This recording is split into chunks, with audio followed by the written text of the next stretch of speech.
everybody, and welcome back to another episode of Drawing with Jack.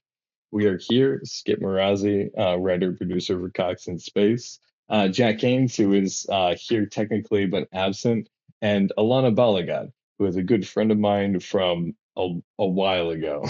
We met in Chicago. Neither one of us lives there now, and we met in a place called the Vortex before we went out to Burning Man. Alana is a very interesting person who does very interesting things with her life. And so I am excited to have her on. How are you? Good, thanks for having me. I'm glad that you're here. I understand that this is your first podcast. This is my first podcast. Yeah, you would have thought that I would have done them before. And only because I know that you're involved with technology, which our friends who are listening to this may or may not know, but I'm in tech and in stand-up and have friends that do podcasts, but yeah, I've never done one. Okay, and also let's call it you're in LA, which is like the capital of podcasts outside of Austin. Right. So they were invented there, weren't they? Like that's the Yeah. It's surprising. It wasn't deliberate. It just happened to be that you were not the person who was being talked to on those podcasts. Correct. Yeah. I mean, my wife's done podcasts, but I have not. What? Okay. I don't want to discount your wife. I've only talked to her briefly. What does she do that has gotten her? What brought her onto some podcasts? She is a filmmaker. She teaches filmmaking, and she was interviewed. I think she's been on 2 podcasts for the projects that she's been working on. That is awesome. I have not followed her as closely as I have followed you over the years because I wasn't. I mean, we never really became friends. I think I met her once or twice. I know that I was at the your birthday party. Yeah. 2015, maybe 2014. Ages. Yeah. No idea. too many ages ago. So I apologize. That is very cool. So you're just like, all right, now it's your time to shine. Alana, this one is you. That's so cool. One of the things that I wanted to ask you about is because I think it's a very unique living situation, although I think it's not as unique as I think it is. But you live in an artist community in LA, right? It is a hello. Sorry, don't interrupt. No, you're good. I'm glad. Cool. Yeah, it's called the Los Angeles Eco Village. It's an eco village, so it's a housing co-op. There are a lot of artists here.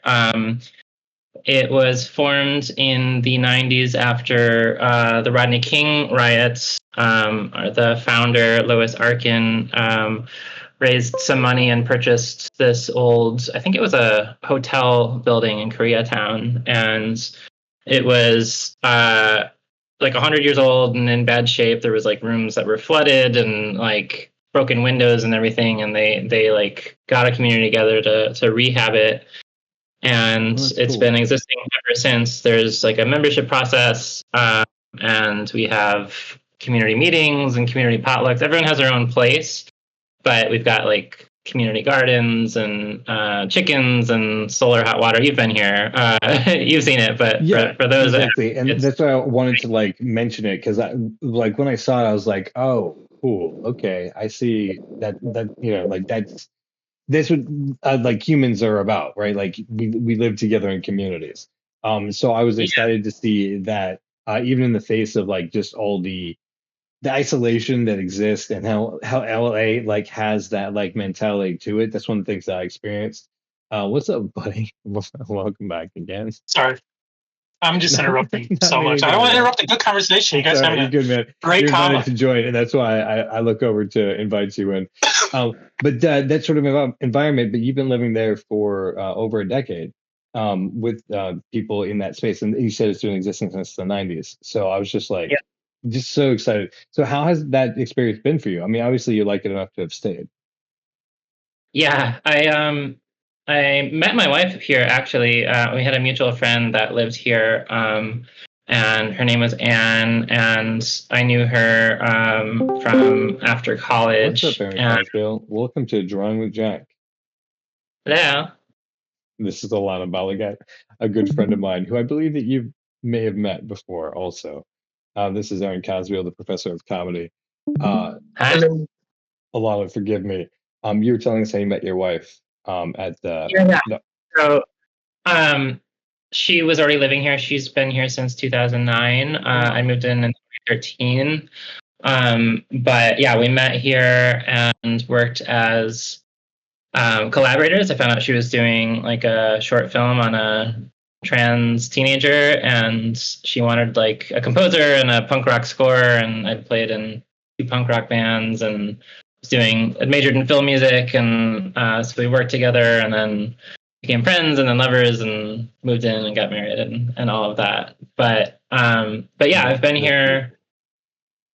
Thanks. I've been here a long time. Yeah, I didn't think that I was going to be here this long. It's so there's 3 nonprofits that are involved. There's a community land trust that keeps the rent affordable, which is awesome and necessary for living in LA. So it's hard to leave for a lot of reasons, but that's one of them. So it's kind of subsidized. Our landlord is a nonprofit, but there's also just a lot of great people here and a lot of great community. It was pretty essential in the pandemic to just, have people around without leaving your apartment. We could hang out outside. We played music and stuff. Actually formed a pandemic band and sung to people for their birthdays. We did a lot of birthday gigs just in the community. It was very cute. But yeah, it's been pretty lovely living here. that's wow. You're probably one of the few places in the world. Well, I'm sorry, the world. I'm exaggerating, but the United States, most likely, that didn't go quite as crazy as the rest of us in isolation. Yeah, I mean, don't get me wrong, we went crazy, but the world was going crazy, so it was hard not to catch that bug. Aaron, you were sorry. Oh, so it was a bandemic? Oh, it was a pandemic. That's fine. He's there. He got him. I'll make a level puns. What I do. High level puns. That is awesome, and I wish that was more common. Is the thing that the people were banding together more in groups in order to take care of the community, make housing affordable, be there for one another. I'm sure that you have long-term friends from the people who live there because I mean, Yeah. I mean, intentional community, it's something I kind of stumbled upon, so unintentionally, but I think it's a great that was trying to. Thank you for putting the term on it. Yeah, and the intentional communities, more of them need to be created. Because I mean, it's a big problem for all people. Yeah. I mean, so there's other housing co-ops, there's other eco villages. I think ours is probably the most urban. There's a lot of them that are like remote, which is cool too. But yeah, it's a great place to form a community, and I think a community land trust is a pretty smart way to make housing affordable, and I think more people should adopt it. It's a lot of work, but basically they buy the land and put into the bylaws that you can only raise rent so much, and it's limited equity, so the people that own it can't really profit off of it. And they've been doing great work by helping other communities, like other people that live in like fourplexes, buy their building and have joint ownership of it, so that they can have more affordable housing. That's awesome. So I'd like, yeah, right. Oh, I'm sorry. Can I bust in real quick? I've never heard of a land trust before. Is that something that's kind of that LA is trying out, or is that something that's been around for a while? Or that is a good question. I don't know a ton about them. I know that it's a model that you can follow and that other people have, and I also know that there's been some funding from the government for community land trusts. So there's programs to help them get started as well. Very cool. Yeah, it's just a thing that we've been talking about pretty commonly, like on this show, that banding together to make things happen.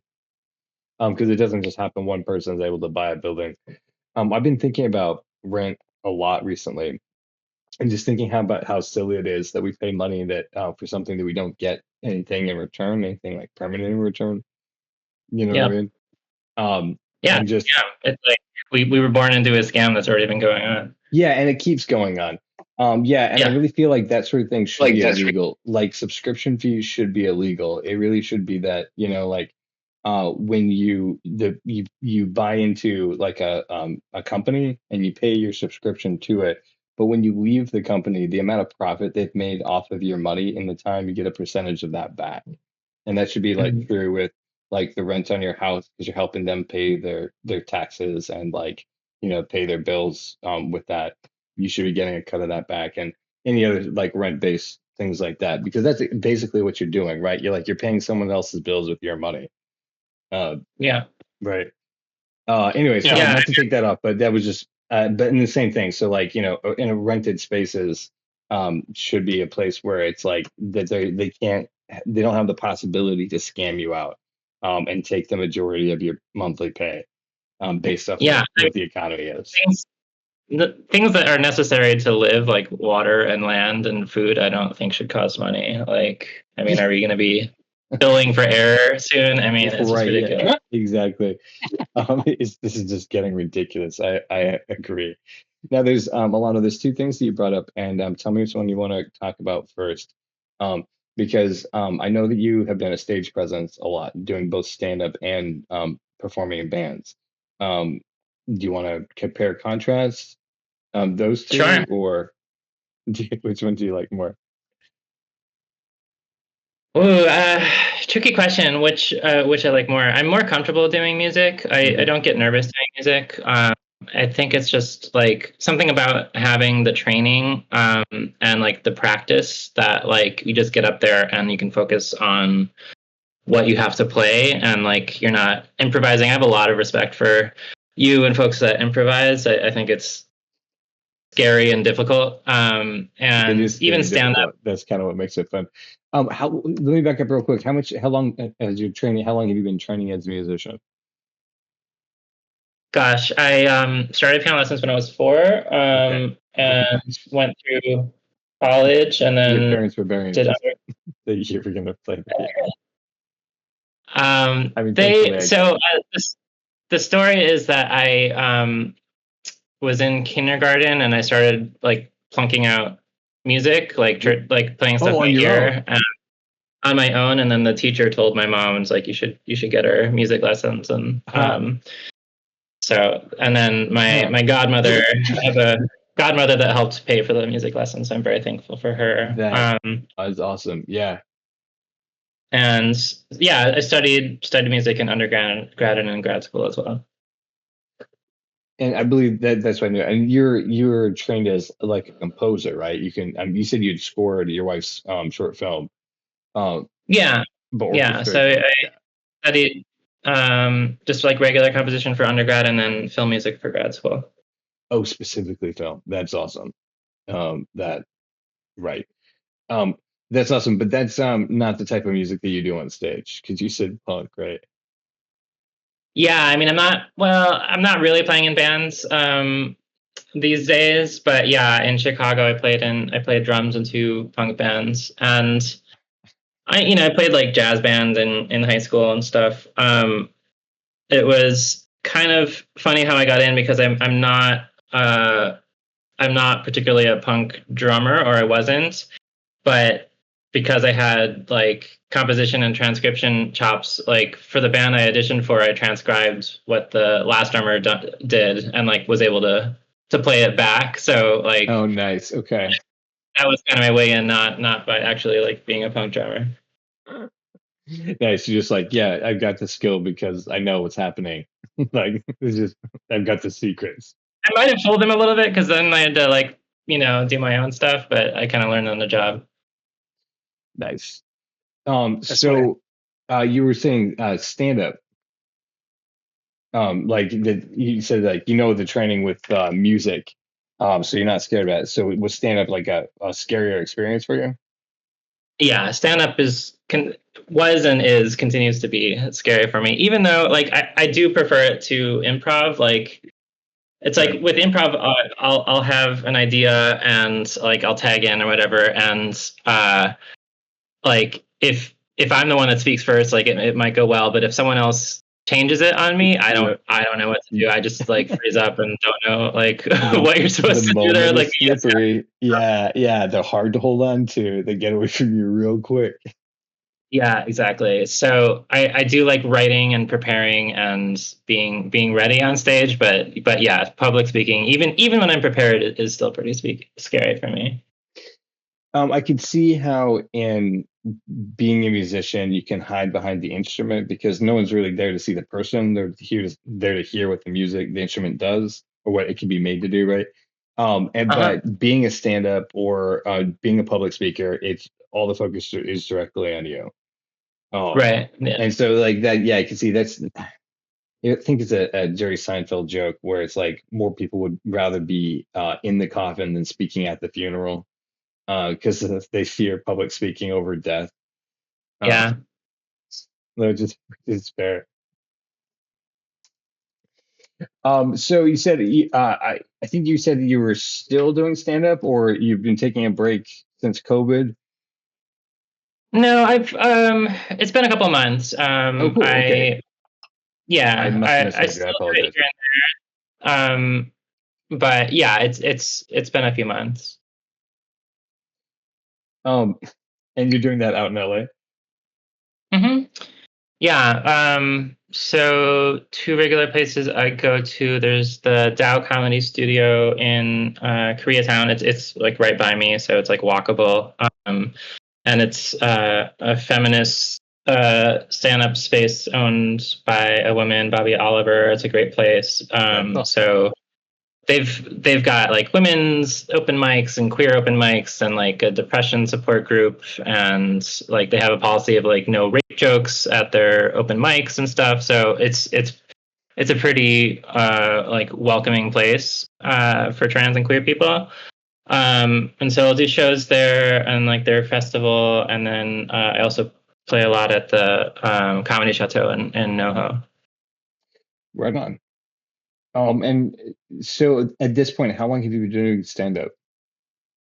I started in 2018. I did a class at the LGBT Center. It was for it's called like Turning Your Pain into Comedy, and it was for trans folks. It was taught by a guy named Adam Barnhart, and it was great. I really enjoyed it. I had really enjoyed being a fan of stand-up and wanted to try it. And the first class, the final show was at the Comedy Store in the Belly Room, which is super intimidating. But went really well, and like had a lot of community and folks turn out for that. And so I took some of his other classes that weren't queer or trans specific, but he had like other writing classes and stand-up classes, and just kept doing it from there.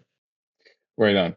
And then I'm sorry, is that okay if I bust in? Please jump in. I just want to say that the place you were talking about, I can't remember the name unfortunately, but the policy of no rape jokes I think is great. Let's back up to that, because like holy crap, I mean like that just leaves most of comedy wide open. Like there's seldom a need to throw I know a rape joke in comedy a lot of people do not want want to widely edit this episode because we can't even say that word specifically. Oh, me too. But this will be up on Patreon if you guys want to check it out to hear us to say the word over and over again. My bad. We don't. No, we don't. It's not a joke. I'm just pointing out. Yeah, I'm sorry. I'm trying to get a question in here. Please the landscape of comedy, as far as I've been able to see, like I've enjoyed stand-up comedy all my life, and a lot of comedians that I've known, when they do interviews, they hate limitations, boundaries, and restrictions. And George Carlin has a famous bit about how Carl's Georgeland has a great has a old bit about how even can be funny. What do you think about I just like the concept of limitations and boundaries in comedy when it comes to things that we now understand like trigger and can do like mental harm to people, and how do you approach limitations or boundaries like that in your comedy? Yeah, good question.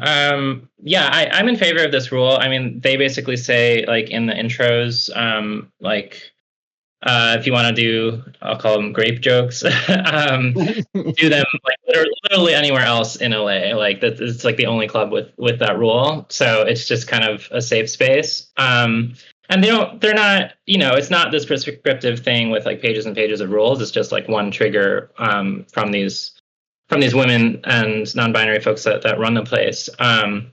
So I appreciate it. I appreciate having places that do feel safe. I mean, yeah, I think a lot of comedy can harm folks. I think a lot of trans jokes are pretty lazy. I think it's pretty easy to tell when you're Alana, punching down. That's what I was getting at with where I was like, you have most of comedy wide open, is because a joke or like a race joke or like a transphobic joke is all lazy writing. If you're on stage, you should be smarter than that. And like I'm giving that as a general shout out to like people who do like, because blue comedy like that, like lazy comedy like that has become widely popular, and it's just like it's so annoying because like you should be on stage to say something. You know what I mean? Right. Like not just. And I think Alana, I'm going to segue back to you because you just said punching down. Like there's no reason to do that. Comedy is to elevate people. Back to you. Yeah. Sorry for interrupting, or thank you for the interlude. Yeah, no, I mean, I agree. I think there's plenty of other stuff that you can joke about. I mean, I do think there is like probably a line where it's like, okay, comedy is probably gonna be offensive to someone for something at some kind of trigger. Like, I joke about cancer. I joke about like stuff like that. And like I do worry about offending people somewhat, and I do try and tailor stuff to like at least not punch down. But yeah, I do think more effort can be done for very funny stuff. And yeah, that's really, I mean, I think that we have reached a kind of low point in comedy, with the exception of Aaron Cathfield, the professor of comedy, who shows you can find a professor of comedy.com who's not paid me any money under the table to say this advertisement for him. Because, it's just so weak and lazy. I think that there was a point, the comedy that we grew up on, there was people who were saying things. Even Mitch Hedberg, who wasn't profound necessarily, once wisely said that if you want, rice is great if you want to eat 5,287,000 of something. Right. You know what I mean? It's just like that's nobody's involved in that joke. It's a human joke that everybody can get, and it just makes you go, God damn! Like you did it. You led me here to this silly thought. Well, even when you're talking about like people, trying to like stand for something or say something, like say something I agree. that people need to hear, it's like the the number of people that need to hear like an edgy joke about trans folks to let them know the trans folks exist is like so fucking minuscule versus what people could be doing to bring down fucking, or just like punch up at like corporations, rich people, fucking police, people that actually harm people that do actual harm to women and children and citizens. It's ridiculous when people choose to focus on something that is, like you said, so fucking boring. And I mean, it's just like guaranteed to like get stupid laughs from stupid people. Yeah. Right. That's I'm like, it just hurts. Alana, let me ask you this. As a trans person, how much of stand-up is a platform for you? I mean, obviously the first place you go is this class where it's like trauma into comedy, I think is what the class is called. Yeah. I mean, I don't think stand-up has to be political per se. I appreciate comedy that is, and I really enjoy Mitch Hedberg and this absurdist humor as well. But yeah, I mean, I think edgy's just lazy. It's just a very low bar.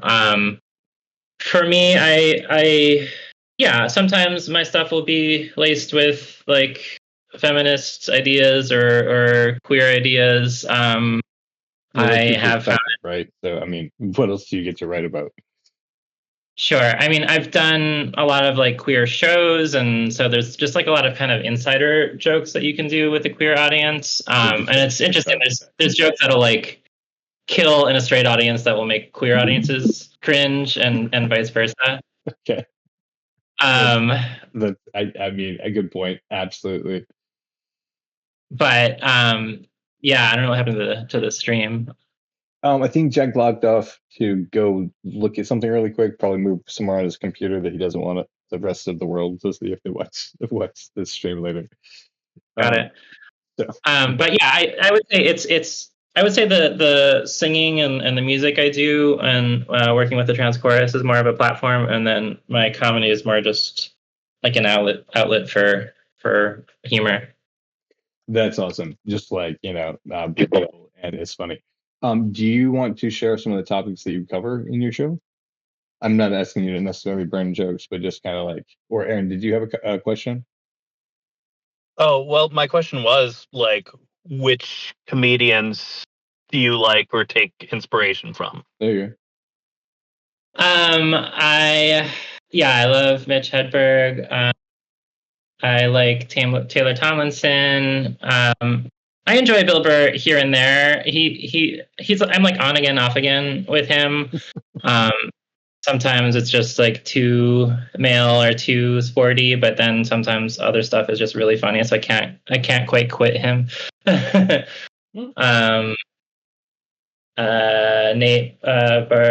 Bargatze, I think I'm butchering his last name, but yeah, there's a lot of comments I like. I've seen it, but I don't know how to pronounce it. Right. I don't know. It was written on the video. How about you, Aaron? Oh, Pete Holmes is a huge one. I love Pete Holmes. Mike Birbiglia. Love Mike Birbiglia. Here's a deep cut. Emo Phillips. Oh yeah. Of course you love Emo Phillips. That it makes absolute sense. So amazing. As soon as we're gonna cut some images into the video, but as soon as you look up Emo Phillips, you'll be like, oh yeah, that's what Aaron Coswell. That's an Aaron Coswell. Yeah, okay, cool. I love Zany. I love Smart. I like some clips of Bill Burr. Some clips of Jimmy Carr. Like I like a lot of stuff. Like I'll listen to Anthony Jeselnik every so often. I was like, I mean it's dark, but whatever. I don't start saying you listen to Matt Rife. I'm gonna hang up my call. I don't know who that is. Okay, good. The call is saved. The episode is saved by Aaron's lack of knowledge. Don't look it up. We don't need to know. I don't listen to too many, but like the ones I do, I just like I saw all of Taylor Tomlinson's specials and she was great. So I agree with you there. But yeah, I like I can appreciate a wide range of humors, and I definitely believe that there's a huge audience out there and different people like different kinds of comedy and will gravitate. Like some people really love activist comedy, and I'm like I appreciate what they're doing, but I don't necessarily laugh. Fair. You guys heard of it could just be a statement and not funny, right? Yeah. Have we heard of who? Like wait, I'm sorry. The guest asked if we had heard of someone. Oh yeah, I saw him a couple of weeks ago. Who's that? He's had some viral social media clips. He is, I believe, shit, I think he's Pakistani. But he's just got a really dry, sarcastic sense of humor, and just like, I mean, he talks about racism and stuff, but like in just like a really sarcastic and funny way. And I just love him. What's his name? I've not heard of him. Mohanad, Mohanad. Yeah. Well, that doesn't narrow it down. he Not a million Mohammeds all over. That's cool. I'd have to call out my top 3 who are working and alive today are Jenna Friedman, Hannibal Buress, and Mike Palisak. Okay. Mike Palisak is the best.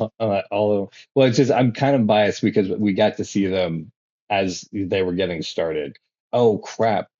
I'm technically friends with Hannibal on Facebook, and I don't know how that happened.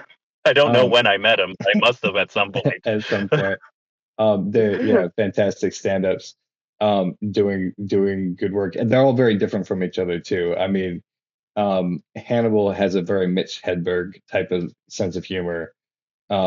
Jenna Friedman is political and very smart, and Michael Palisak is telling you like very honest observations about the world. And that it just is in like almost the sweetest way possible. One of his jokes that he's told for years. I don't know if I can. Can you do that to a comedian? Do a cover of someone's joke? Is it rude? You can like tell it like as an homage. It's totally fine. Yeah, the credit to Michael Palisak for this joke, but he's like, I love being at home because I have this amazing washing machine that when I throw my clothes into it, within the next day they return folded on my bed. With a note saying "never again." Did he tag it with that? Oh yeah. Did he? I've never heard that bit. He has this joke that I'm so jealous of. I just read the book 1984. Things were so different back then. That's right. That's a classic Mike Palisak. Anyway, so yeah, we're longtime fans of those guys for sure. If you haven't heard of them, check them out. Cool. Yep. Yeah. Quick correction. Mohanad Ishikli is Libyan, so I was mistaken. I'm putting a link to him on the chat. For that way we can put it in as well in the video, so people will know where to go. We'll put the rest of these comedians in. Yeah. Sweet.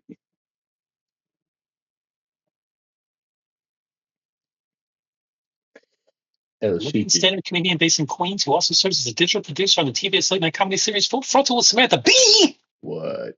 I love that when I was on television. Yeah, it didn't last very long. But, it didn't, of course, because Samantha Bee was telling it like, what? Right. Yeah. You can't do that. So, Alana, I know that in addition to the music and the stand-up that you're doing, also you're living in the art, like an artist space. But you you work on a lot of inventions and do a lot of your own, like it's coding. I've seen circuitry building, right? 3D printing to construct what you need to. You're gonna have to continue the list because I've only seen it in passing, and I don't think we've ever really talked about it. Sure. What are all the things that you're into? Yeah. I have a lot of hobbies. So I've worked as like some kind of coder for most of my career. Started as doing web design, then web development, software engineering, and I've just had a hobby of working with electronics and robots and physical things, and I've made some kinetic sculptures, and 3 years ago made the pivot to work as a creative technologist, which was a job I found out about like not super long ago, and it became something that I wanted to do. So it's really combining. What does that mean, creative technologist? I mean, is that so like using technology in creative ways? Okay, gotcha.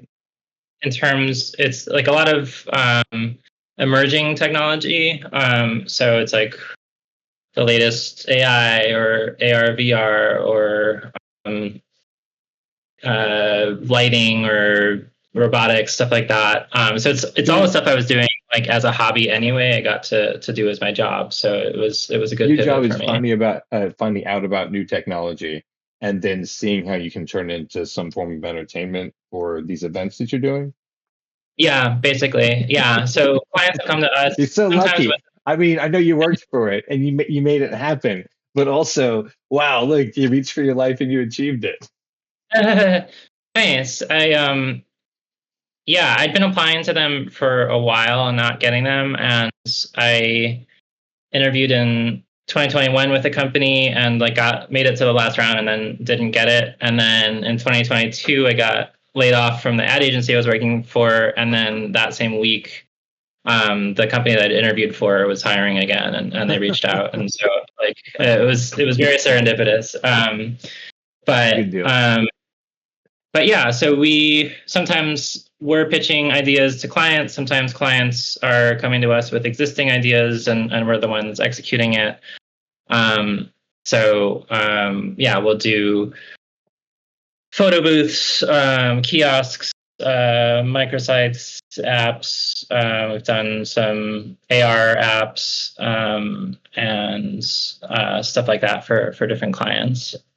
So when you're saying you're doing these things, where do you do these things? Where do these kiosks go? These the photo booths. Sounds like an event of some sort. Yeah, so they're mostly events. There's some museums where we're doing two like exhibits for two museums coming up. Like walk around the museum with your phone out so you can see like kind of like an audio travel along, but like video and stuff like that involves, or like 3D images. They're more like, like if you were Chicago reference, but going to Museum of Science and Industry, like going to like you're going to exhibit and you're like hitting a button and it's telling you about the thing, and like lighting and like video and stuff like that happens. Right. So we're doing the tech and the hardware for that. So I'm working right now on it's like a 3D photo booth that'll use Gaussian splatting. So it's like an array of cameras that's doing volumetric capture and then making a point cloud, and then we're like animating it in a fun way. And people into animation. Yeah, kind of. Yeah, where it's like we've done stuff in Unreal, so it's like using 3D environments, or we've made some games and stuff like that. Yeah, some of the cooler projects I've worked on, we did a like a experience for Microsoft Experience Centers in 3 places, and those were in Sydney and London and New York last year. And so it was for Copilot and letting people like it was prompting them on like ways to use Copilot. And we made a Bridgerton filter for Verizon and Netflix, where people could make a portrait of themselves that was AI generated, like in the style of Regency era, like Bridgerton. Gotcha. And we did this interactive tunnel, lighting tunnel in Vegas for a conference. It was using AI, and it would count how many people were in the tunnel, and it would light up in different ways depending on how many people were in there. And we had music that had different levels of like different layers that would play together as well, depending on how many people were in there. What were the different tiers of animation and music? So we had a lighting designer design the different levels. So some were kind of chaotic, like when there were more people there, and then it was more calm when like 1 or 0 people were in there. And the music would loop, and there were kind of like a video game soundtrack where it's got different levels depending on like if you're in the boss or like what level you're in, where it would mute or unmute and fade in different layers on top of the original one. So right. I realized that question was really vague. I was wondering about like how many people in the tunnel would trigger each event? Do you know? I think it was like 0 to 1, then 1 to 5, then 5 to 15, then like 15 plus. Gotcha. All right. My imagination had gone wild, and I was thinking like 100 people in there. But okay, I see where it was at. So it was just like, it's definitely a more intense experience because you said it was at a conference. Mm-hmm. And then did you guys come up with that, or is that something that they brought to you? It was kind of a mix. They wanted some kind of, they called it an entry moment. So it's like as you're entering the conference. And I mean, I think they might have said they wanted to use AI, and I think they said that they wanted to use lighting, and then like we were the ones that came up with the different levels and the audio clips and the lighting patterns and stuff. See, that's really cool because you're like, we have an idea, be creative, and you're like, yeah, that's kind of our job. We will be creative for you. Yeah. Cool. That's awesome. What's the coolest project that you've worked on in the time you've been there? That one was pretty cool. That's pretty cool. We did a racing game in Unreal. I wasn't the one coding that one, but it was for F1 for a brand. So we had like the racing seats and the pedals and the steering wheels and like cockpit and everything. They gave you that and were like, "Hey, can you do a game?" Yeah, they were like, "Can you make this like branded video game?" And so for a while, I had that like cockpit set up in my house, which was very goofy. Right. Lots of weird stuff comes and goes as I'm working on these different projects. And yeah, that one. I mean, I got sick of the game testing it so much, to be honest. But it was cool in theory. I mean, game dev is like actually like pretty brutal and not that fun. But even though games themselves are fun. Right. Yeah. Exactly. Because you have to tap every corner and make every movement. Make sure that physics work. This is not any part of anyone's gameplay for the most part. Right. You think it's easy. It's just a racing game, but then it's like the cars outside the track, like falling in space, and like, or it's stuck on a tree, or it's upside down, or it's underground, or something. So there's so many different bugs you have to fix. You're like, enough already. Someone play it. That is awesome. And then, so you said that came from your own personal projects that you've been doing as like a hobby for a while, and that's where the question originally originated from.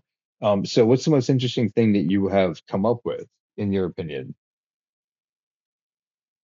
So, or you can talk about the range of things that you've made too. Yeah. Give us some kind of perspective. I mean, I like to invent things. I have a list of like 200 or 300 product ideas that I've on various stages of development, mostly not development. Some But I don't want to steal those from you, or let anyone else like take those. So like, if you prefer not to talk about it, I get that. So I can talk about the ones that I've already built. Wait, so I want to say the number again. How many do you have that you're currently working on? A handful, but I've got like 200 or 300 like as a list. Okay, gotcha. All right. Okay. I mean, some of them are not all brilliant. Right. But so I have a website, Maker Products, where I sell some of my inventions. So one is a tiny little MIDI keyboard called the MIDI card. It's the size of a credit card, and it plugs into your laptop or phone, and it's like a tiny keyboard for musicians on the go, for composers or musicians. I did it out of like my own necessity. Some people think it's just a toy, and it can be, but I actually use it. You're just like, I need to sometimes compose anywhere I'm at. Yeah, like it was on a plane. Like they make other small keyboards, music keyboards that are like the width of a laptop, but like when I was on an airplane, like trying to like fumble with that and my laptop, like there just wasn't enough space. So I made one that was even smaller. And necessity, right? Yeah. And for that project, I learned how to design PCBs. So I worked with a manufacturer in China to get them manufactured. And then I sell other like nerdy products for makers. There's like a helping hands tool that mounts on your desk. I made like a custom adapter for that. I make these, they're called DuPont split Y cables for splitting up cables when you're working with Arduino or Raspberry Pi. Nice. Okay, stuff cool. like that. A bunch of little And wires is what you're talking about, right? Yep, the little wires. And then so small. so I got those, like I made some just, I mean, they're pretty easy to make, but I got them manufactured as well. And then I also make kinetic sculptures. And my last job was an ad agency that had like a art gallery affiliated with it. And I started doing stuff for them. So I have 3 pieces there. So one. Now, when you say kinetic sculptures, what does that mean? In the larger sense, and then specifically, what does it mean? How are you using that style?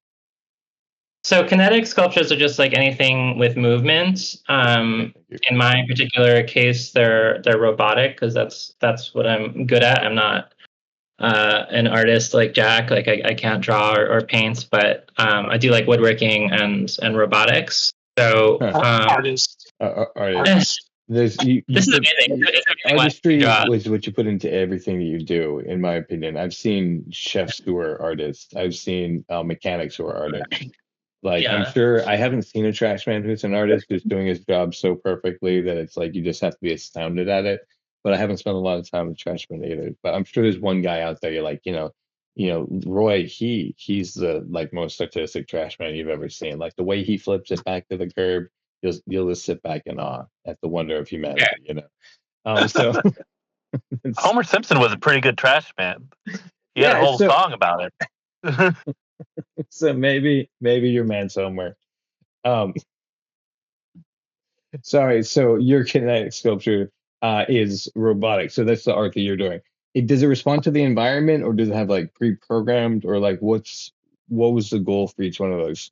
Because you said there's 3. Yeah. So first, I made one just for fun. That was just like a giant VU meter. It's like the audio levels that you'll see on a mixing board. Just made like a poster-sized one of those. And then I made a kinetic sculpture with mirrors that were all articulating. So I think there were 40 mirrors that were motorized. And then I used facial tracking with a Raspberry Pi so that when people would pass it, the mirrors would follow their face. Oh, wait, hang on. I think I did see that one. Wow, I forgot how cool that was. You have videos of that up somewhere, right? Like on your makerspace? Okay. Yeah. That's really cool. And yeah, I was inspired by, I mean, these have been made before by Breakfast Studios in New York is one of the main ones that make those. And you didn't get it from them. You figured out how to do it, right? Like that's right. No, I made my shittier version. Well, that's, I think I remember when it was coming out, like you'd been posting about it, and that was the thing, is like you're like, I can't even tell you how I did it because like I really took it from these other people who did it. But that's where I was impressed. I was like, wow, that took just to like, try to figure out what it was, and then also to get those tools to work together. So cool. So you don't think it stands up to the homage that you're paying? No, I mean it works in its own right, and it definitely scared the shit out of my coworkers every time it would like jump when they were walking by. But yeah, I self-funded it. It used these little hobby servos that would burn out, and it's got like 1 degree of movement compared to like Breakfast's like 3 degrees or more. And they're using like way fancier, way more expensive motors. But I still learned a lot doing it. And then the next one was like a robotic band, like 4 musical instruments that could play themselves. So it was a xylophone with solenoids, a drum that had its own mallets that would hit itself. There was a keyboard where you could play them. There was a pipe instrument with little servos and like a blower. And then there was this motor frequency instrument that would make pitches based on how fast the motors would spin. And I made that with my friend and neighbor who lives at the Eco Village, Federico Tobone. And so he's really got an eye for fabrication and visuals and stuff. So he made them look very pretty, and also worked on the mechanical structures. And I did a lot of the coding, and it had a LED grid where there were different modes that would like teach you how to play songs, or there was a sequencer and stuff like that. So cool. He and I worked on that things over the pandemic. And then the last one I made for them was called Robotic Reflections. It's a infinity mirror. I don't know if you've seen those at like I don't know, bars or like, it's like kind of you look inside it, and there's lights, and it looks like you can look all the way through it, like right, like because there's like a you're looking through a one-way mirror. Right? Exactly, it's a one-way mirror back on itself. Yeah. So I made a articulating kinetic one, a version of those with like a 3D printed structure with LEDs inside, and then a motor that would make it move, and then put that inside the infinity mirror. So it's like, as it's moving, you can see the reflections of all of it moving. Oh, that's cool. Yeah, that's a good piece of art. So you don't do that anymore, because you're doing it for your job, or? I made this last one while I was doing this job. I've been on some other like freelance projects. I'm helping. I'm making a light up helmet for a DJ. And so I've been busy with some other freelance stuff. Yeah, I'm hoping to get back at it. And one of the things I want to do, like, so 2 out of 3 of these were either commissions, or like I made them for I proposed them and then built them. And cool. A lot of like galleries and stuff want the stuff to be completed before you sell it. So like I want to just make stuff to have. Right now I don't have anything that I could just submit somewhere. So my goal is to make the next one ahead of time, so I don't have to like have a deadline and have to make it quickly. I gotcha. So you can take all the care you want to put it together. Mm-hmm. Yeah, I'm terrible without a deadline, but I'd like to get better at it. Oh yeah, most of everything is done in the last couple of days before our project is due. I don't want to say it's true for all of human history, but I would believe it's true for most of humans throughout human history. What about you guys? Are you good with deadlines? Are you working on a deadline for this? So we are not. I'm trying to get this pulled together as much as possible by the end of the year. So we have something to look at by like January, February. But that's been the goal. But it's more like the idea that if you just put in consistent work, you can accomplish goals to get stuff done.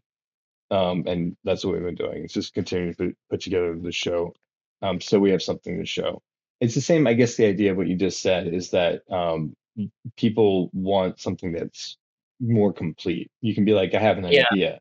But if you just show them, if you tell them you have an idea, everyone's had an idea and they continue to have ideas.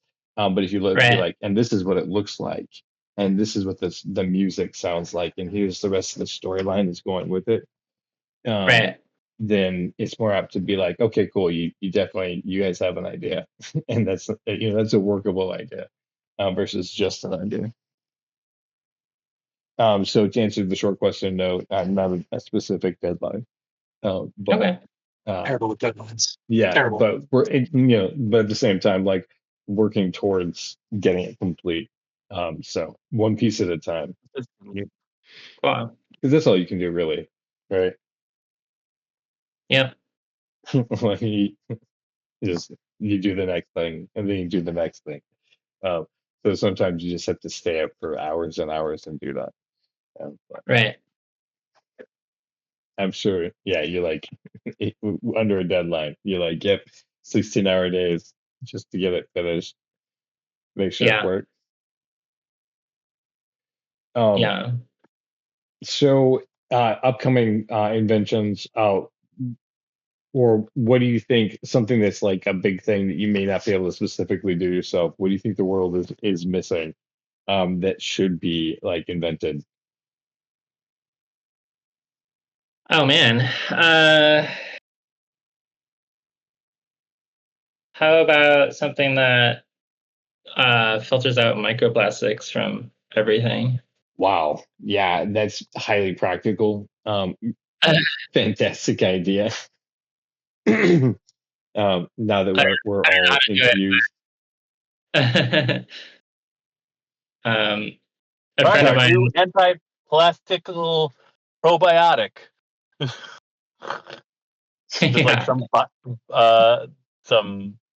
something that you drink, and it just like attacks the plastics in your body, and hopefully not you. Sounds like it would give you gas. Yeah, wow. It probably would. What? Like at this point, it doesn't even taste the same if it doesn't have the microplastics. I mean, really. How do you know you'd be drinking water if there was no flavor? Right. Plastic tasting. Yeah, without this plastic tasting. Although sometimes I prefer the taste of can, so aluminum's a little bit better tasting. Well, taste of can. You know, you got that plastic bag on the inside of that can, though. Yeah, there's plastic inside the cans too. Yeah. Unfortunately. Oh yeah, for sure. Yeah. So it's like a good combo. Like you're not getting just the you just get the taste of aluminum, just to taste the flavors of the plastic. Yeah, you're getting like it's like 32 flavors in one can plastic of soda. So here I was correcting a connoisseur. He knew what he was talking about. I was not on his level as far as the flavor was concerned. I just like to lick a plastic bag and then lick a spoon if I want those flavors. I was wondering why my cat was doing that last night. But now I get it. But you know what the best tasting metal is? Tungsten. Oh wow. Tungsten. Wow. He's full of them. He got him. We know that Aaron Cosby is feeling better because no one's bringing the puns but him. So thank you for that. I'm going to just take a quick segue real quick just to remind you that we're in a Cox in Space podcast. This is a behind the scenes. We're drawing with Jack, and we're putting color down on page 3. There's Jack, our boy. He is. We're here with Alana Balagat, talking about life and inventions and technology. Glad to be here. And you can also be here if you're interested in coming in and speaking with us on one of the block shows, one of the podcasts here. You can go to coxinspace.com. That's coxinspace.com. Just connect with our Facebook. You can connect with Aaron Cosby, the professor of comedy, and we'll talk to you about the interesting things that you do. On that Cox in Space, you can also go to our Discord where you can join us in these chats for before and afterwards and during the conversations. And also connect with our Patreon where you can become a member of the crew and become one of the weirdos that is aboard this ship for Cox in Space. So back to the weirdos on this show. Alana, what do you feel about, I mean, obviously you're a fan of technology because you use it a bunch. What do you feel about the state of technology and where it is right now? Mixed. Yeah, I feel mixed about AI. I'm curious about your guys' take on it. I use it every day. It's well, if you're in the technology field, you can't not. Right. My understanding, right? Right. And I use it for I'm not I wish AI was doing the more mundane technical things and not the creative things. Yeah. I wish we could be doing the creative fun things and leave the AI for the boring stuff. But I do use it for coding, and I vibe coded an app that's in the App Store. You have to babysit it. It's not perfect, but it's getting better and better, and is quite capable of coding. Wow. I also use it to validate ideas or learn more about, different fields. It's like, yes, it can hallucinate and get things wrong, but like it also has kind of all of humans' knowledge. And if you ask it about things it really knows about, it's pretty accurate. So that's one of the things that I use it for. That's awesome. Yeah, I think I was calling out the other night. It may have been off the air, but it's just that it's not AI. You have to recognize that it's just a large language model, and it's useful for that, right? Like it has all of humans' knowledge that we've been able to put into it so far. Somebody unfortunately controls that information, but that's a side quest on that conversation. Right. But if you want like a general reference of what humans seem to think about a thing, you look at the large language model to do that. Don't believe that model is alive or has awareness. Right. Right. Like Johnny number 5 alive. Yeah. No disassemble. So how do you feel about the fact that all the information is owned in a capitalist environment? Badly. I mean, yeah, like it's cool if it was like Star Trek. I would be totally fine with the type of technology we have if the Federation was in control of it. Right. But it's like AI plus late stage capitalism is gonna we're just going full steam ahead with no repercussions and no plan. Like it is already replacing jobs, and that's a huge problem. It's more than it's capable of coding with a little babysitting, which means you can get rid of some of the less than adequate coders. Right. Right. Yeah. But I mean, with this current business model, it's just like winner takes all. We're just going to be 5 gajillionaires that control AI, and the rest of us are going to capitalism. Yeah, I'm not thrilled about that, and I'm not thrilled about the resources it's taking and the art that it's stealing, and there's a number of problems I have with it, but while still using it and having to use it. While I still use it, yeah. Well, it's a tool. I mean, we should use it. It's something that would come about no matter what, and I think if we think of it as a tool, it is something that can be useful. I mean, obviously as an artist, I see it being used as a thing that's supposed to supplant what I do, because it obviously can do it much more efficiently and faster. But what it does, is art is very questionable at this point. But I would ask, as a tool. It can't. There's no inspiration, right? There can't be inspiration when you're just regurgitating. Well, I mean, that's the whole thing about it being a large language model. I mean, the question of the Chinese room. I mean, is there any way that you could take a bunch of symbols and turn it into the human experience of qualia and inspiration and emotive, eternal, generation of things. But my question would be, what do you see AI doing in the next 10 years that it isn't doing now? That's a good question. It's a wild time to be alive. Where I mean, this. I've heard it described as we taught rocks how to calculate and talk back to us, and we taught rocks how to hallucinate. It's a crazy time. Stranger things have happened, but it's pretty strange. I mean, it's on the one hand, it's exponentially growing, and that's alarming. And so there's the conventional wisdom is that the leader in the AI race, it's going to become so powerful that within a few months, no one will be able to catch up to it, and it's just winner takes all.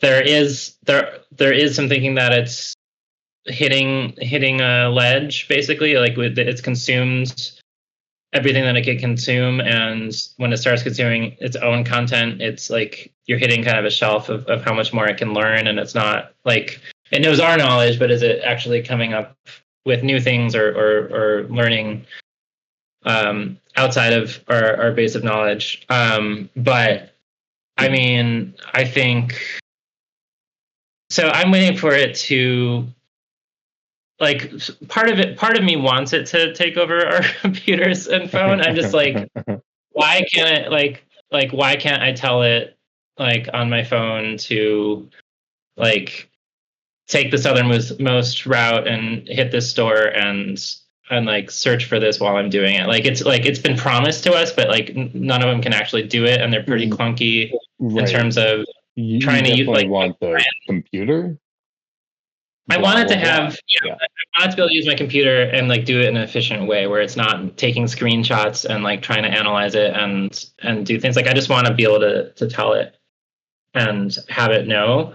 Yeah. But I also don't want that because it's going to be completely corporate controlled and like we're just going to be losing all our data and just we're giving up more control. So like I do and I don't want that. Operations are a problem. Yeah, it's definitely this modern problem. Or you say first world problem. Yeah, because here we are. Yeah. We don't want the thing that we're creating, but we really want it so bad. I mean, I think fascism shows that people have always kind of wanted this kind of weird security where they don't have to do certain things and they can like leave it up to another entity. But we can't like do, it's just not part of our experience yet. I don't think that we can do that. I think that we get a lot of comfort out of the idea that there's something or someone else handling the things that we find to be taxing or time consuming or whatever. But the things that we trade in having someone else take those things from us or something else take those things from us is, I think, knowledge, wisdom, and like the experience that makes being a human being like human. Because it's like when you take art, I don't know how online everyone else is, but like I'm on Reddit too much, I would say, but on there people will like openly, like in comic book forums, people will like openly talk shit about comic book artists that are really good, but because they're not taking into account that they have to pump out like 50 pages a day, their art just can't be on the same level as like some AI generated like nonsense that has like really good lighting and stuff, but looks absolutely soulless versus like someone like, I don't know if you guys know who I can't remember his name right now, but his artwork is very abstract. He's a comic book artist that drew like Spider-Man and like Superman, like really huge characters. But his art is like very messy, and it's like mixed media, paint, acrylic, and ink, and it's just like very messy. And I see people talking shit about his artwork all the time because it doesn't look clean, but it's like, that's not something that you're going to see anywhere else. Like, that's something that you would not ever get. And your imagination is fuller because you have that as a part of you now. And like you were saying, Alana, like these AIs, they're learning only what we know. And then when they get to the point where they know everything that we know, they're not going to be like, they can't, there's no inspiration. I mean, they will be able to like come up with things, but it's going to be like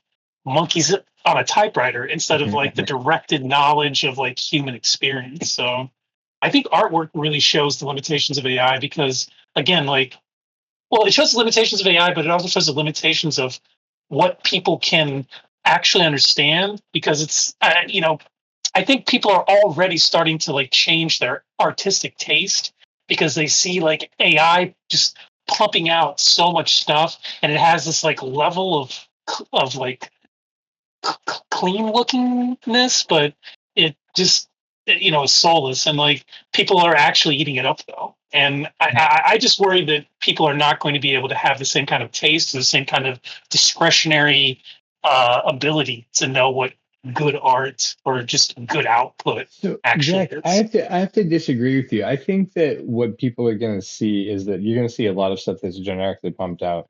Like corporations are going to like use AI art generally to sell stuff, and so what you're going to see is AI is going to represent like a commercial prospect. And I think that when you see something that's hand drawn, your eye is going to like understand that you're seeing now something that's like real. You know, like the monkey that's been kept in the cage and then is taken outside and can finally see the sky. Like I think they'll have like that sort of moment where it'll be like, whoa, this is like not like literally everything other piece of media I've ever seen, because there'll be no artists involved in the other things. And so like I think that the real art will stand out.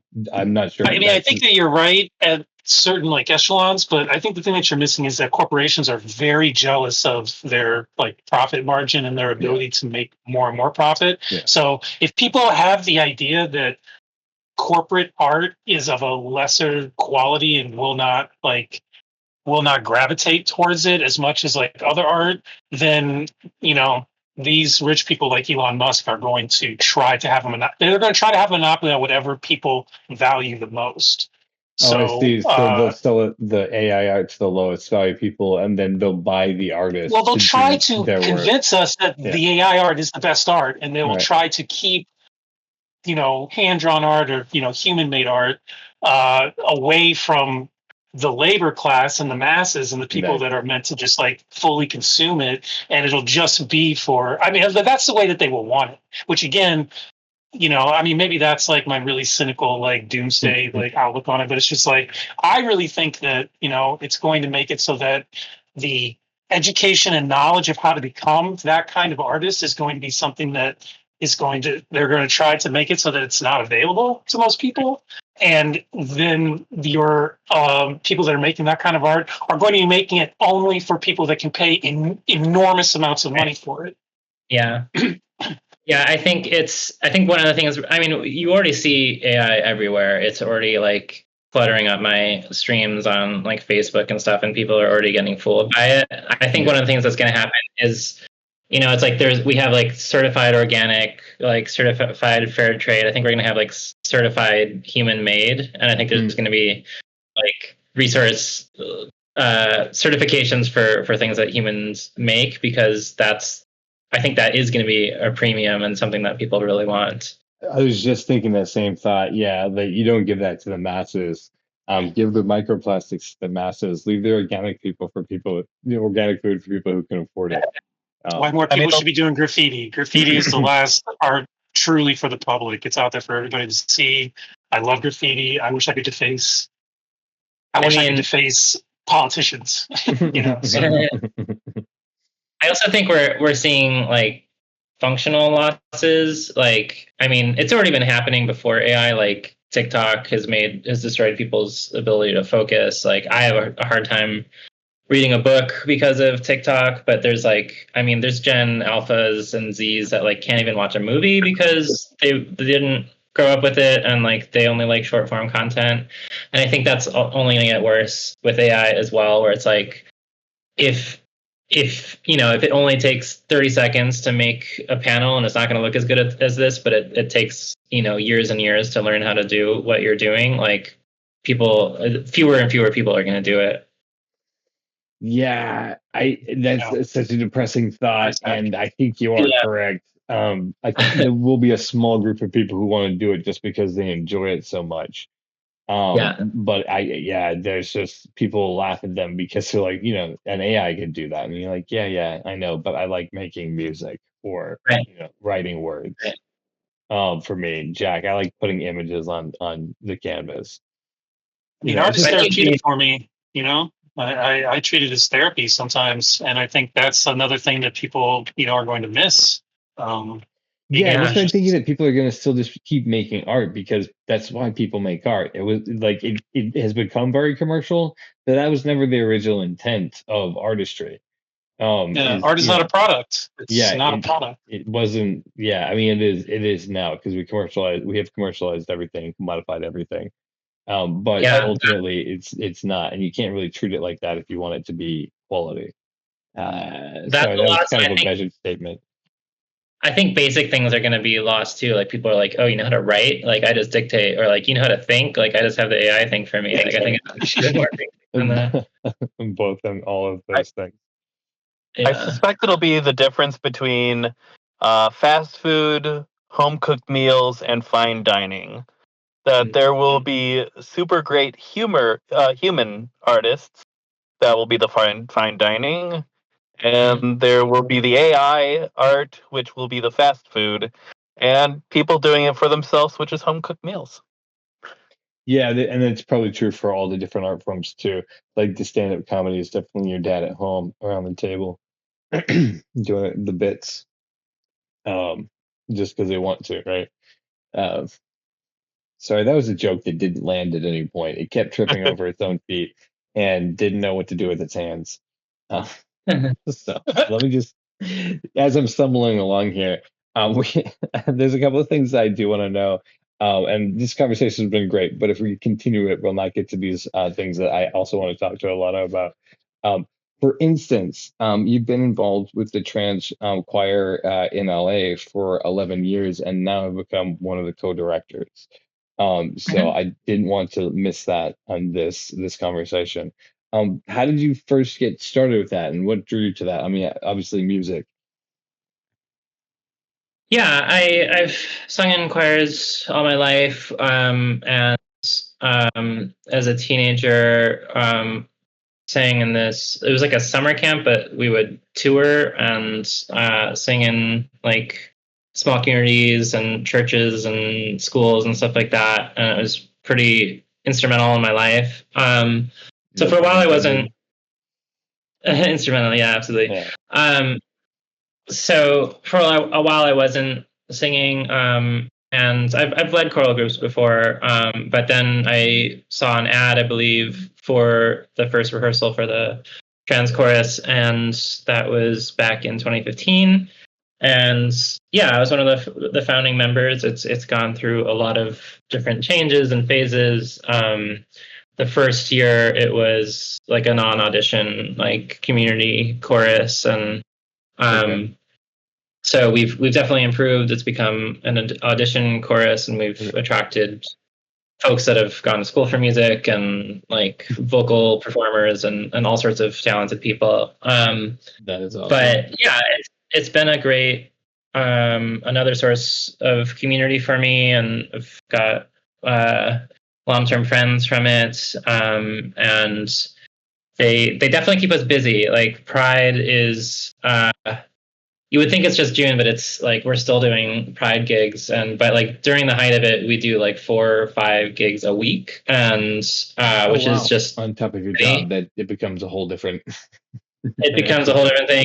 Yeah. So are there gay carols or something that you do for Pride season? We do trans themed stuff, yeah. But it's a lot of empowerment stuff, like we were saying, like that's kind of more of a platform and encouraging other trans folks, and so. But yeah, it's like it's not just the big prides like LA Pride or West Hollywood Pride. It's like Chatsworth. We went down to San Diego. It's Glendora. It's like all the tiny little Culver City Pride. Like, so we're trying to do a lot of outreach to smaller communities as well. That's awesome. How long's the show that you would be putting on?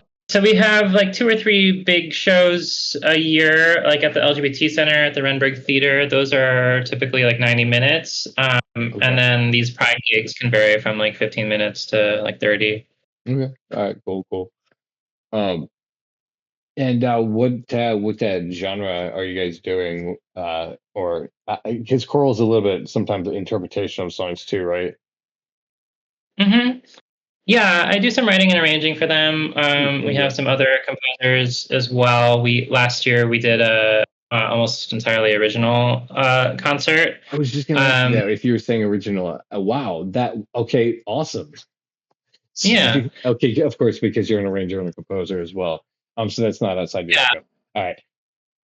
So I've done arranging for them. We've also had some poets flow through the group. One who's or two that have been published. So it's like I've collaborated with them. Other composers have collaborated with them. So it's a group effort. And then we also like once a year have like a cabaret show where people bring their own individual numbers, which could be originals or they're Broadway or classical or what have you. So we'll have like smaller solo or ensemble numbers along with the full chorus.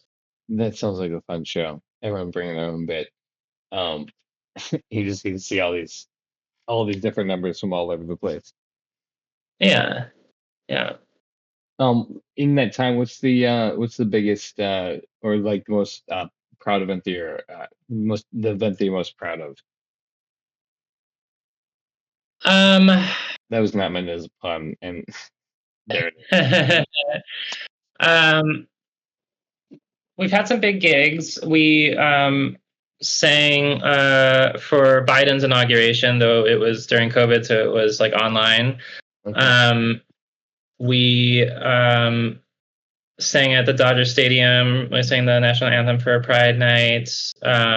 We performed at the Forum with Demi Lovato once. We performed at the Greek with Muna, and we've worked with like Boy Genius and some other bands. I mean, I think like talent-wise, we just get better and better every year. So I'm pretty proud of our last few shows. The last show we did, well, they just had a show a cabaret this last week, but the show before that was a collaboration with Mariachi Arcoiris, just the Rainbow Mariachi group in LA, and we sang this Argentinian mass with them, and they're just super talented, and like it was just like a privilege to work with them, and we had to learn this music in Spanish, and it was just really, really powerful, even though it was religious and all of us are religious. It just being able to sing this like complex, soulful, powerful music was really cool. That sounds really cool. Was there a recording made of that? I think there's clips online. Okay, gotcha. I will seek that out. That sounds very interesting. That's awesome. It's so many different types and talents. So you've been around for a while. So people are coming to you. They know who you are, and they want you to be involved, and you're involved with them. Yeah, like someone will see us invite us to another one. You know what? I'm so sorry. Both times that I was supposed to give you the opportunity to shout out that where people can find the stuff that you're working on, I blew right past it. So let me pause real quick. Do you have any socials that you want people to, if they want to find your work, that they can go to check out, or like any of your sites that they can go to? Sure. Yeah, I've just got a link tree that's alana.sh. It's the easiest one. So yep. I just got links to my Instagram and composer website and all of that. Nice. Yeah. So one highlight for me, so we're talking about using it as a platform. I wrote a song called "You Can't Erase Us." That was a protest song after the administration erased the letter T from the Stonewall website. It's just like not acknowledging the trans people that started Stonewall. And so I wrote it in one night, more or less, out of anger. And we performed it a bunch, and we're going to do like a recording and a music video for it. And the cabaret that I wasn't a part of because I was traveling last week, but they called the show "You Can't Erase Us," so it was kind of embracing that. That is awesome, and it was actually the answer to my question. So where can we follow the trans chorus, LA Trans Chorus? Just on I think it's transchoruslA.org or any of the socials. Okay. Just something along those lines. I want to make sure that we mentioned it. That sounds like a really cool project. Do you know where you're shooting the music video and like that sort of thing, or is it still in the works? It's still in the works. I need to do some fundraising for it. We have some folks that can do the recording that have a studio.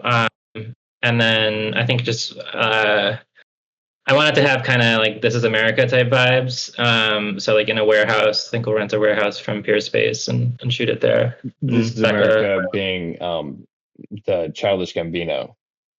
Yeah. Okay, yeah, gotcha. Yeah, I know exactly what you're talking about now. That'd be really cool. Are you leading that, or is it like the whole chorus together doing that? I'll be doing the fundraising, and my wife Becca will be directing, and then our artistic director will be also giving input and leading the chorus with it. I should have specifically asked on the video itself. Do you know if you're going to be are you like one of the lead singers? Or are you guys presenting it as like the chorus as the performers? Again, you mentioned stages. I wrote it with 3 soloists, so I'll be one of the soloists, and then cool. Probably just release it under the chorus's name. Nice. Okay, and that was kind of the question. So the 3 singers, the 3 soloists, will be kind of like the focus of that video. Yeah, sweet. So when is that you're planning that's going to be done? Obviously, you have to do some fundraising, so close to the end of the year, beginning of the new year. Yeah, probably. Yeah. Okay. It's one of those things where it just keeps getting delayed. You know how it goes. Like you think it's going to be done in the spring. Time. Yeah, they just take time. It sometimes has to build up to the right moment. So right. I definitely believe in that as far as like serendipity. I'm sure you mentioned earlier you've seen that happen in your own life as well. Yeah. Yeah. So, can I tell you another serendipitous story? I would love to hear another serendipitous story. So we had 2 cats, and they passed away at the ripe old age of 18, and we didn't have cats for a while. We got two new cats, but they we did all the right things in terms of like keeping them separated for 2 weeks and introducing them slowly, but they still just like couldn't handle each other and like would fight to the death practically, and so we had to rehome one of them. And so the one that we kept is just not that cuddly, and like I just love a cuddly cat. And there was one day a few weeks ago where I was just like, Becca, I need a cuddly cat. Like I can't take it anymore. And she's like, okay. And then like we just randomly went out and took a walk, and I heard meowing, and it was a kitten that was stuck inside a wheel inside of a PT Cruiser. And so we called our friends and we captured him, and he's like 4 weeks old and tiny and adorable and cuddly. He does have some like other issues, and we're still like introducing him to the other cat and stuff, but like I couldn't believe that I just like complained to the universe and then heard meowing. Yeah. Such a wonderful serendipitous story. Right. Yeah, exactly. So we're either calling, he was in a PT Cruiser, so we're either calling him PT or Cruiser. Oh yeah. Seeing if he's a part-time cat or if he's at high speeds. Hopefully he's a physical therapy cat. Right, physical therapy cat. Yeah, because you needed the cuddle. So yeah, probably he's a physical therapy cat. I totally understand that. I have one cat that I adore so much. She's very cute, very smart. But she does not like to cuddle. And then I have another one who like tries to wake me up by cuddling. So, yeah, he's a good dude, and I appreciate that they have different qualities. But yeah, you sometimes just need that. You know, we have pets because pets are awesome. Little creatures. Speaking of cats. Yes. Yeah. Obviously, I have a minor obsession with cats as the comic book that I first put out, which most people we were talking about in the green room, that Alana has a copy of. I gave you a copy, but I don't know if you still have it. It's been a while. I don't know if you hang on to it. But it was about cats and cats taking over the world. And of course, this episode is Trouble on Pussy Paradise, which is about cats, and how a cat joins the cock crew. So Cool. yeah, minor obsession with cats. Oh yeah, and of course I'm a gay Chad cat. So one of my favorite memories of you, Skip, is when I was coming over to work on the Earth Program comic, and one time you shaved your cat that you had then, and just I think you gave her like a little mohawk too, but you shaved her down and just had like just short little hair on her. Oh, I think I know which cat you're talking about. Yeah, she was a long-haired cat, and it was the summertime, and it was definitely way too hot for her. Yeah. It all came back. Oh, I thought hair never hair grows back. What? Yeah, well, some Not coats, from my head. yeah, you should be careful shaving, especially like dogs with long coats. Sometimes they have a triple coat, and if you shave it off, it comes out wrong. Like it just becomes this weird, like shaggy coat. And I believe that there are some cats too that you shouldn't just go willy-nilly shaving, because their coats won't grow back.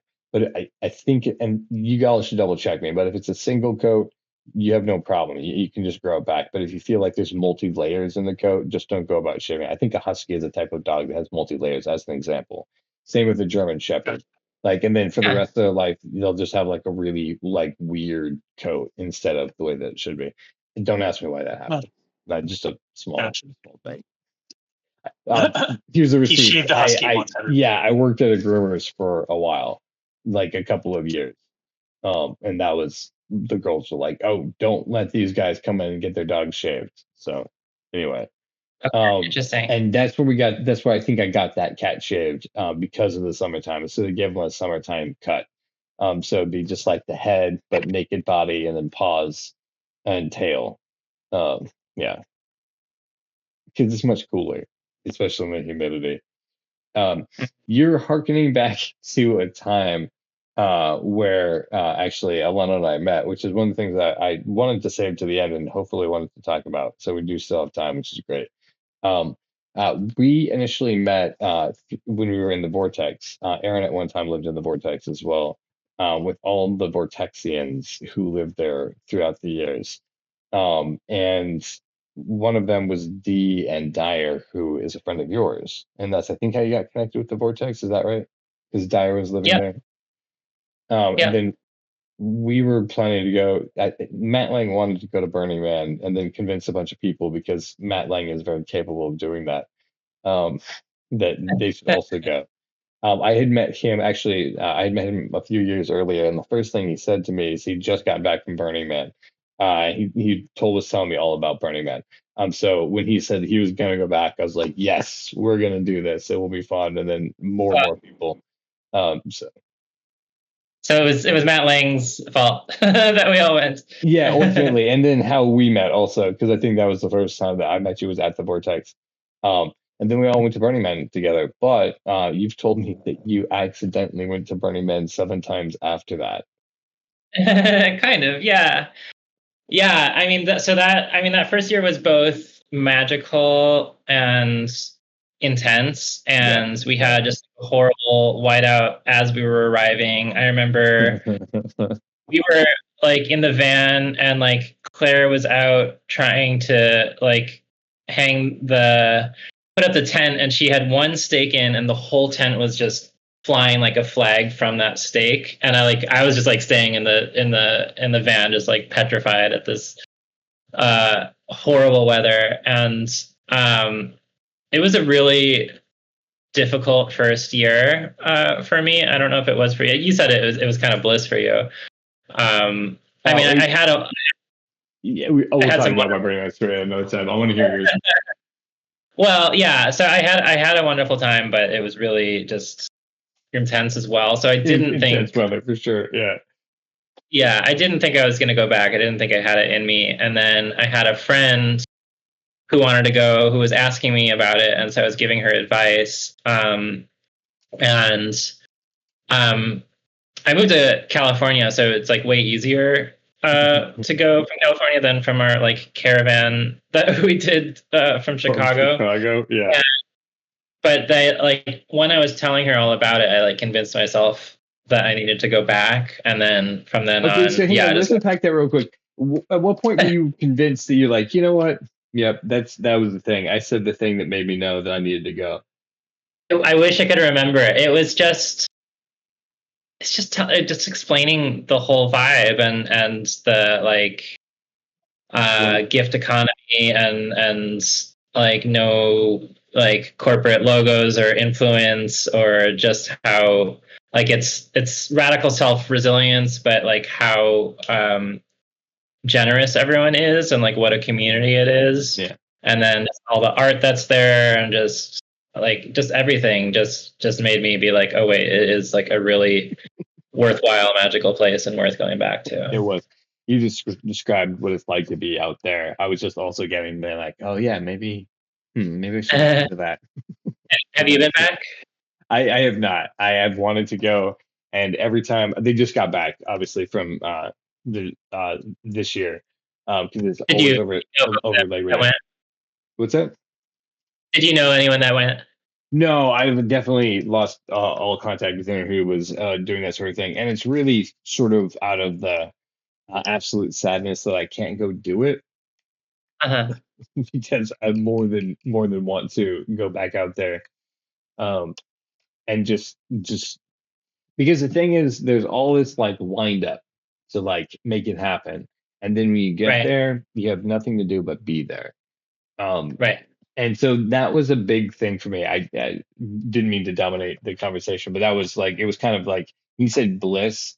It was like, it was hard, but at the same time, where were we going? You know, what did we have to do? You know, so like if we were just, you know, chilling and the storm was going on, that happened.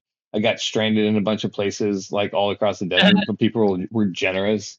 And they're like, dude, get out of the storm, come get some water, you know, have some chili. You know, hang out with us. So yeah, you know what I mean? Yeah. So yeah, that's why like when you start talking about it again, I was like, yeah, that would be fun. I remember I was walking with Matt, and we were like wandering the desert, and like we had just like this is the first time we were in Deep Playa and like didn't know like how far out it goes. Oh, yeah. And I just kept the group to be like, what's over there? What's further out there? What's over there? And like eventually like I think I pointed at like Gerlach or something. I'm like, what's those? And Tyra's like, it's death. Like we're not going down there. It's like so much further. But it was like there are rewards like way in Deep Playa. There's like a movie theater out there where they have candy, and there's like people with like taco stands and stuff. And it's like you feel like you've been walking for miles, and it's just in the middle of the desert, and it's just like the most magical thing. Yeah, exactly. You described it. So that's why 7 years. And you said it was almost consecutive, except for the year you got married. Is that right? Yeah. So 2008 through skipped the year of 2014, and then went back 2015. So did you get involved with any groups or communities that are involved with that, or was it you just guys kept setting up camp out there? How was that working? Yeah. First 2 years I did it without a camp, and that's definitely the hardest. Like how we did it was like in hard mode. Doing it with a camp. It's that hard for you. Because there's infrastructure. There's like people are dividing up cooking. There's actual meals. We had a keg. We had a generator. We had a shade structure. Like there's just benefits to like collectively organizing. So yeah, I camped with a group that originally came out of the Eco Village called Cafe Negro. They played black metal and served black coffee. Okay, yeah, and they had like a stand set up, right? I mean, they were there. Yeah, yeah. I was at Cafe Negro. Cool. Yeah. Yeah, so those are some of my friends. And yeah, I camped with them like every year after that. That's a cool place. A cool place to be. I think that was one of the places that like I got stranded at in the storm. Nice. Oh yeah. Yeah, because it was just like, you know, like come in and like sit down, you know, and they're like actual chairs and stuff. Like that's the thing is like set up a cafe. Yeah. Yeah, exactly. That was their gift that they were giving away. I learned how to cold brew. It's a fantastic gift. Just have shelter, right? Yeah, and they did. I remember seeing that too, like running into it, and then feeling like they did have like an actual community of people. Because it didn't feel like ours, which was a bunch of tents set up. They definitely felt like they had a place. Yeah. Yeah, it was fun, but that's definitely the harder mode. Yeah. What was the over the years? What amazing sites have you seen out there? Pieces of art, shows, people. Man, it's all kind of blurring together. That's why I didn't ask you for any particular year because I knew that time does not exist in that place. So like there were bigger names that came through and played, like I saw Skrillex and Diplo like at their height, which is really cool. That's awesome. Yeah, I got to DJ one year, and it was a shitty time, but it was like a great like structure. It was like a mega sound system and stuff, so that was fun, even though it wasn't a ton of people because like the afternoon. Oh, I gotcha. But trying to think, yeah, just some of the stuff in Deep Playa I really appreciate. Becca and I were wandering, like it's fun to like spend a night and just like wait for the sunrise and watch it in Deep Playa. It's like one of my favorite things to do. And so at like 4 a.m, we wandered out to the movie theater at the trash fence, and they had just started Citizen Kane, and I watched Citizen Kane for the first time, which was incredible. And, like, they had candy, and so like eating like M&Ms and Skittles, which tasted amazing, and watching Citizen Kane was definitely a highlight. At like 4 or 5 in the morning, right? Like you said. Yeah, just nice. Incredible. You don't have experiences like that. Like Burning Man makes those types of experiences possible. Yeah, it's like it's not like a movie theater. It's like someone went to the effort where like, I'm going to have a movie theater on the playa, and I'm going to make this structure and bring this projector and drive it all out there and like just give this gift to people. It's just mind blowing. Yeah, the extents that people go to, and like the generosity, right? Yeah. The thought isn't I'm giving away for free, so I'm gonna go the least. It's like I want to give them the best that I can. That was one of my takeaways from the desert too, where I was just like, like giving your best isn't a cheap thing. Like it should cost you something. It should be worthwhile. Yeah. Yeah, I mean, so I love it. I love it there. I do want to go back, but the reason Becca and I stopped going is like we realized, one, it's expensive, and like it takes so much prep, and like, if you're working full time, it's like that's your like summer vacation or whatever, your vacation for the year, which can be worth it, but like we just wanted to see other parts of the world, so we started. It's like for this amount of money, like we could go out of the country, and like go see other places. So that's what we've been doing more since then. But I would like to go back sometime. What have you seen since then? We've gone to Hawaii, we've gone to Costa Rica. We were just in Mexico last week. We were in the Yucatan, and nice. To see Merida and Playa del Carmen, and been to Mexico City and Europe, and it's been good to travel and see other places. See, yeah, that's awesome. That's kind of what I felt about Burning Man being there, because I've been to other places as well, but it lets you go to a place that you have to experience a foreign culture, because the culture is kind of like evolving year over year, and it depends on who's there, right? Yeah. And so you're still getting like what a Burning Man experience is in going to see the rest of the world, because you like being in new sites, right? Seeing like what it has to offer. Yeah. The desert is amazing, but so are mountains and rivers and forests. Right. Museums. Exactly. Yeah, I mean, and, food and other cultures and stuff. Yeah. Right. Yeah. Exactly. The food that you can experience. I left out, of course, the most important one, which is the food of those places. Yeah. So we are in the last like 15 minutes of the show. So we're gonna head towards like I'll wrap up. Sure. So great talking with you about all the stuff that's going on. I'm just, yeah, like your life is just so interesting to me. I think I said that to you when I first was like, hey, do you want to come on the show? And I'm sure you're just like, yeah, well, this is just the things that I do. But yeah, no, thank you for sharing that with us. Um, just Thank you. your work as a comedian and musician, with the trans chorus, the inventions and the technology that you're working on. Just like that you have so much going on. Do you have any thoughts of like takeaways that you want to like share with us, or like things you think that we should know? Not really. I enjoyed our AI conversation. I mean, I think there's some wisdom there in terms of what's probably gonna happen, and what a premium it is. It's been really fun watching Jack do this, and appreciating how long it takes and how much effort there it is in just like a single panel. It's really impressive. Been enjoying watching. That's awesome. Yeah, that's one of the reasons we started doing this show, was to demonstrate, in the age of AI, what art takes to create. And we have the documented day over day of what that looks like, with our man Jack here, who is very talented. Thank you, Jack, for bringing that.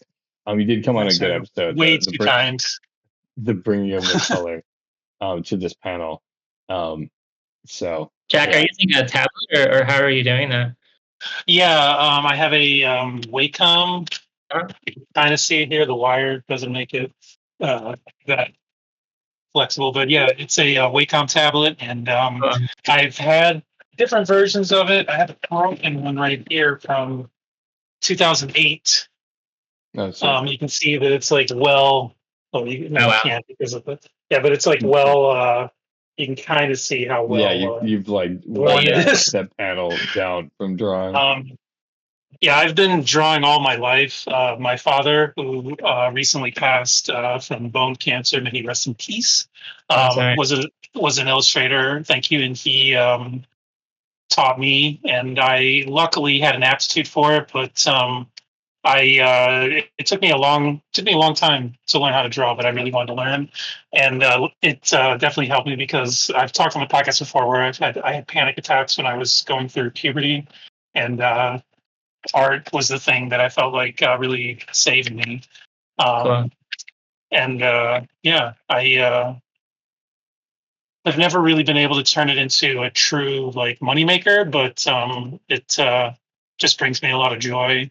And people say that I'm good. I have absolute imposter syndrome. I don't really I look at other people's artwork and I'm like, Jack, holy shit. You think you're good enough to have imposter syndrome? Exactly. You're like capable. That's a real thought that I've had. No, when I've been depressed. Yeah.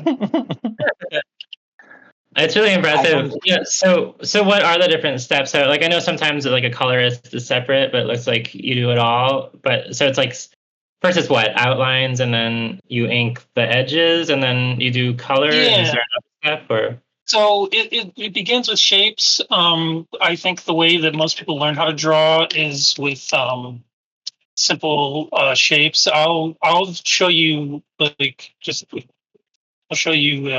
just real quick, because I know that we're running out of time. But absolutely. The way this is awesome. I'm glad to take this turn. These are the questions we don't normally get to ask Jack. So Alana, questions. The way that I've always drawn, like this is the way that my dad taught me how to draw when I was a little kid. He said, take a blank page and then just make some scribbles. Just scribble, and then look at the forms. Like don't look at the line, look at the shapes that are being made by the forms and start to pull them out. So this is, I gotta do it the weird way here, but you can start to see, like when you just take a look at certain shapes and the way that they come together, and start to put together just very simple stuff.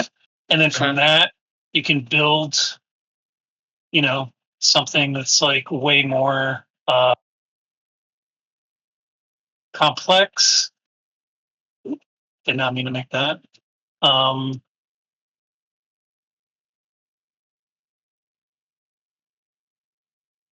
Just for an example, just a real quick and dirty. I was thinking this afternoon how like cartoons and illustration is only possible because of that part of our brain that recognizes faces and everything. Yeah. Because I was like looking at these 3 hairs that were on the toilet seat, and it looked like a face. They were turned in such a way that looked like a face that was horrified as it was looking at me. And then I was like, you know what I mean? I was like, so it was a weird thing to encounter on the trend. And I was like, wow, my brain did that. And I was like, oh, all comics are that. Because you just did that with this, right? That's what you did, the same shape in the Pretty much, yeah. And I turned this into a worm with a toupee, which it doesn't really look like a worm with a toupee, but I love it. Please save it. To this point. Please save it. That's just like an example. I mean, like, Jack history. Yeah, it will be on t-shirts and buttons and stickers. To me, drawing is really just about recognizing shapes and then like just like building on top of them until you get the thing that you have seen in your head. That's why art is not a product to me, because it's really about the vision that you get from, and it's really just about the process that you go through to take the vision that you have and then you try to translate it, because it'll never be what you really see in your head, but try to learn. It's the translation. It's like Worm Selleck. Worm Selleck. Yeah, now I want to like build it up, but I don't have the time. But yeah, like Worm Selleck. We will save Worm Selleck. And that's what I'm saying about like why AI will never replace artists, no matter how good it gets. It's because it doesn't have that thing, that people are doing.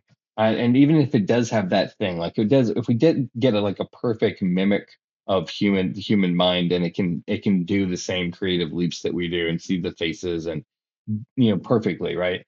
Humans will still do it because we want to do it, right? Like Jack's like, there was one point where you're just like, because the process of like creating an image that you've seen in your mind as close as you can represent it is a fun activity. Like for me, trying to get like characters from one place to another on the page during the course of a scene is a fun activity. It's like running like a ninja warrior course. It's a mental gymnastics. Yeah. So like even if like it could do, if I could like type in a synopsis and have it turn out all the stories that I could ever possibly write, like I would probably still write those stories and experience the twists and turns for myself. Yeah, I mean, I really think that the real crux of human experience is coming to understand the reasons why we want to do those things. Because I think the thing that you're talking about right there, where we have this, like, human beings have this ability to like turn their lens, like their mental lens, like back on themselves and look at like the reasons why we do things, or examine our processes and just attenuate like little things. And I think that right there is the thing that just hasn't been translated yet. I don't know if it can be translated to AI, but just the ability to self-recognize and then look back on what you're doing and think about that is just is to me like I like when I was younger and I learned that whole like concept, it really blew my mind, because like how do we come to know ourselves, like know ourselves individually, know ourselves as working within groups, father, mother, son, coworker, CEO. There's like all the different relationships we have where we see ourselves differently, and we see like what we got to do, the roles that we have to play in that, and what we can achieve, it's just, I don't know, it just like blows my mind that we have that perspective, that we can like go out that far. And whatever that comes from, it is definitely one of the like main fundaments of the human experience, that or just the experience of being intelligent. Do you agree with that, Alana? Do you agree with that? Yeah, I mean, AI is starting to do a little bit of self-reflection, or at least when you prompt it to, it does. But I think another thing is just the drive. Like it can follow instructions and do things when prompted, but there's nothing driving it to do it on its own, right? Like there's no emotional core, there's no like ambition, there's no inspiration. It's just kind of generating things based on instructions, and it's like there's no soul behind it. The expression. Yeah. My aunt, who's been an artist, a painter for a very long time, as long as I've been around, so about 40 years, if not more. She's married to another well-known painter who he's been doing it for his whole life as well. But she said that every painting, before they even start, they sit down and ask themselves why this painting needs to exist. Oh, neat.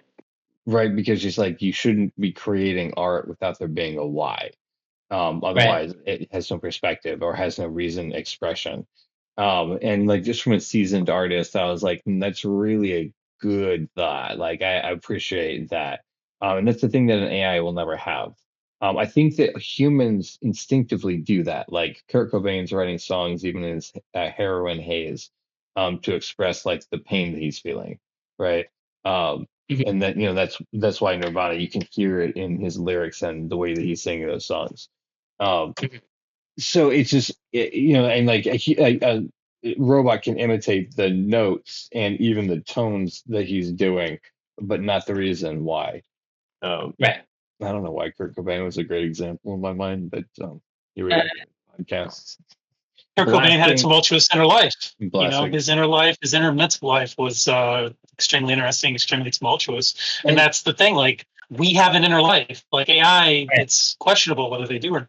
Yeah. The tumultuous inner life, I think, is problematic for celebrating, and I should call that out. Because I don't think you need to have that, but I think you do need to have the thing that Jack, you pointed out, which is turning the eye inward and exploring like who you are as a person, what it means to you to be alive. And that's why people create art, and that's why I believe that we should still continue to create art, not just for self-expression, but so we can master that self-expression, so we can tell the stories that we have locked in our brains and the images that we have locked in our brains, or music in your case, Alana, that they have to come out, so they have to be made. I don't think an AI ever desires to have something made. I think you summed it up, and they're just following instructions. Right. So, I don't know. Does all art need yearning? Honest would say no. Yeah, I don't think that like that emo or whatever is necessary for it. Like I think you can definitely come from art from a perspective of joy or intrigue and interest or fun. So yeah. But like why is very important, just to have a clear objective and then execute that objective. Yeah. Aaron? Yeah. You have any thoughts on current technology? You all right? I'm good. I'm just mostly just like passively listening. I don't like. I don't know how I don't really like the fact that there is AI and also it's there now and it's becoming more and more prevalent, and it's not like something we're going to be able to stop. But I think the fact that we are still human and can still create things ourselves, we can just kind of ignore AI and just make it anyway. Well, I think someone said it much earlier, is that you recognize that it's a tool. Jack, I think, said recognize that it's a tool, and use it as such. It's not a god. It's not the solution for everything. It needs to be used responsibly. But yeah, it is. Your ChatGPT, give me the elixir of immortality. It'll be like drink blue. Aha! Elmermentary. Jeez. That's a good landing spot. Let's end right there to just let you know this is Drawing with Jack. Thank you for listening to Sparring to the podcast. You can follow along and become part of the crew at coxinspace.com. If you want to find more about Jack Haynes, you can. He's on the contact page, but also more importantly, he streams Monday and Wednesday, Twitch TV.tv/Kopasu, and you can find all the spellings there. And he's doing Rocket League and some other games, right, man? Yeah, I stopped a couple months ago in the middle of a Last of Us Part 2 stream because of the new season.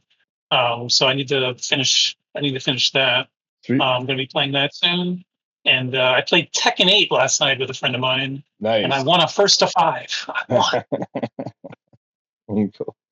You can check out also Aaron Cosbeil at professorofcomedy.com. And our guest tonight has been Alana Balagat. Alana, what was your link tree again? Alana.sh. Nice. So you can check her out there, find out all the things you want to know about her. We'll also link it down below in the description of this episode. Thank you for joining us tonight. Jack, thank you for being with us. And Alana, Aaron Cosbeil. I'm your host, Skip Marazi, for this show, and we'll see you later. Bye, guys. Awesome. Bye.